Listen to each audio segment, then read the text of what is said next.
What's happening, Hammers? Dan Lawless here, back with another edition of the West Ham Week, where I take 3 of the top stories from West Ham from throughout the week and break them down into 2-minute sections. Don't forget to subscribe to stay up to date with all our content and leave your comments below so I can see what you guys have to say. And to the person who commented last week, I sound absolutely nothing like Troops, fan blood. Anyway, start the timer now.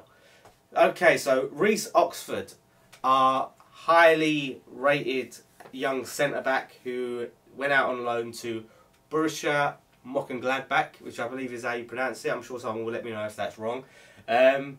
His loan deal is being cut short, and after just a few months with the club, and he's going to be returning to West Ham in December. So, really disappointed news. I think everyone was quite excited about him going and gaining experience in the Bundesliga. So it's quite a disappointment. This is a player that fans have really rated since even before the Arsenal game. A lot of other clubs have been interested in him. He's a highly rated young player, and it just hasn't really worked for him going out on loan. You know, he hasn't started a single game in the Bundesliga. I think they got thrashed like 6-1 or 7-1 to Dortmund the other day, and he's on the bench. So you're thinking, well, your defence is obviously leaking goals left, right and centre, and I'm still not getting a chance. So I think both clubs mutually agreed to terminate the agreement. It'll come back in December. So it's you wonder, don't you, if it's two clubs trying it, is it the player or is it the clubs? Now, I'm confident that there is a very good player, Oxford. I just think the club we've been loaning him to the wrong clubs. We've been loaning to we need to loan him to clubs that, for one, really need a centre back for a start, and two, we need to really send him to League One like we did with Oxford and Burke and Cullen. That's where we need to be sending him. They got game time, and that's done wonders for them. Now they're at the point where they've moved to the Championship, and then they're getting games there. We just rated him so highly. We was like, right, put him at Reading, a club challenging for promotion, and then a Bundesliga club. So I hope he does get a chance. Whether he'll go on loan again or he'll stay with us, I don't know. I just really would like to see him succeed. Now, new manager has been on the rise. It's been talked about.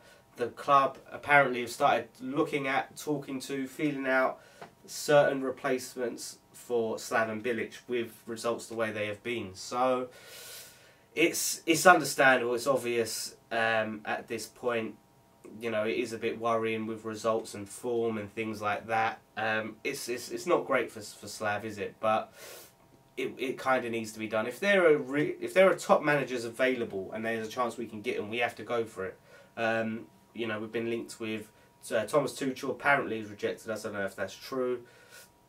You've got Pellegrini and Mancini, both two former Man City managers, are both said to be interested. There's David Wagner, supposed to be a target.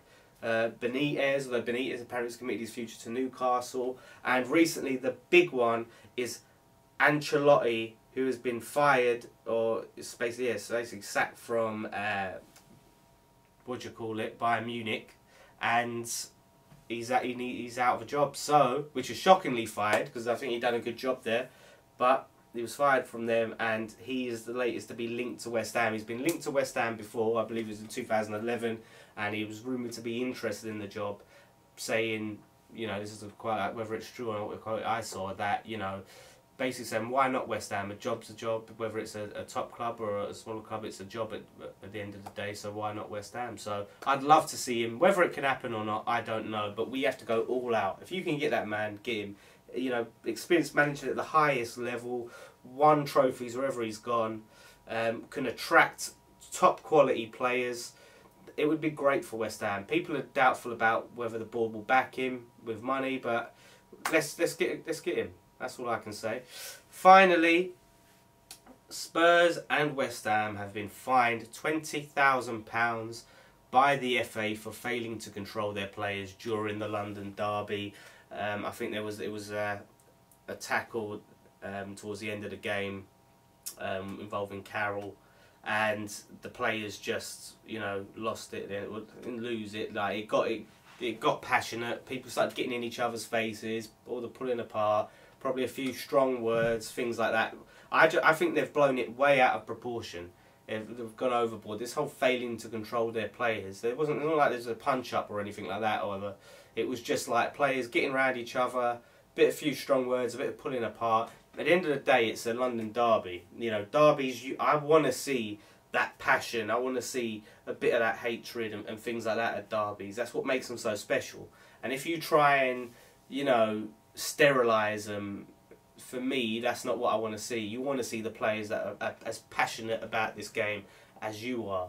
Yeah, I think that's just gone overboard. Obviously, you don't want fights breaking out and stuff like that, and that's understandable, but I just think this is a step too far. And when they say fining the clubs for failing to control their players, what they mean by I don't know. Would they expect Gold and Sullivan to run on the pitch and, you know, pull the players away and stuff like that?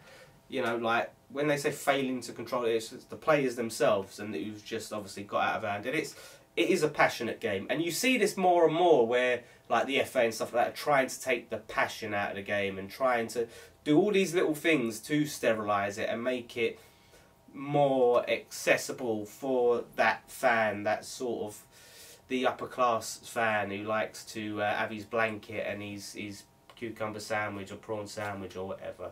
And we are seeing that more and more. So I don't necessarily agree with that sort of thing. Give me the hatred. So anyway, thank you guys for watching. Hope you guys enjoyed that. I'll be back next Friday as usual with another edition of the West Ham Week. Leave your comments to the topics below, because I do enjoy reading them and seeing what you guys have to say. Don't forget to subscribe, all that stuff. We've got loads of fan cams, post-match pint, everything coming out. And one thing left to say, come on you Irons.